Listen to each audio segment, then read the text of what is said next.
Chhaava picture के लिए हम सब माननीय विधायक गणों के साथ, मंत्रीगणों के साथ, सम्मानीय अतिथियों के साथ यहाँ उस इतिहास को पुनः अपनी आंखों के सामने चलचित्र के माध्यम से दोहरा करके उस दौर में पहुंचने का प्रयास करेंगे।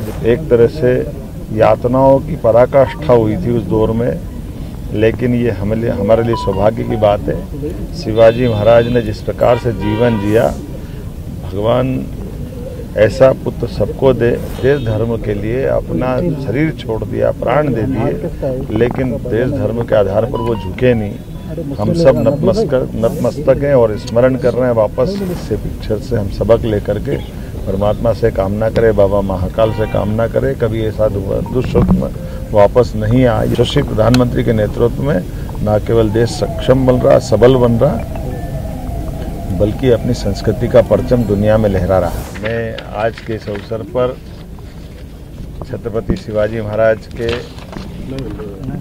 पुत्र छत्रपति शंभूजी राजा के ऊपर आज छावा पिक्चर के लिए हम सब माननीय विधायक गणों के साथ, मंत्रीगणों के साथ, सम्मानीय अतिथियों के साथ यहाँ उस इतिहास को पुनः अपनी आंखों के सामने चलचित्र के माध्यम से दोहरा करके उस दौर में पहुंचने का प्रयास करेंगे जिस दौर के आधार पर कष्टों की सारी सीमाएं टूट गई।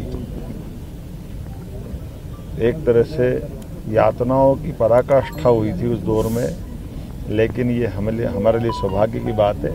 शिवाजी महाराज ने जिस प्रकार से जीवन जिया, भगवान ऐसा पुत्र सबको दे जिसने देश धर्म के लिए अपना शरीर छोड़ दिया, प्राण दे दिए, लेकिन देश धर्म के आधार पर वो झुके नहीं। हम सब नतमस्तक हैं और स्मरण कर रहे हैं वापस ऐसे हमारे आदर्शों को सामने रख करके ही भविष्य के लिए हमारे अपने मार्ग तय होते हैं।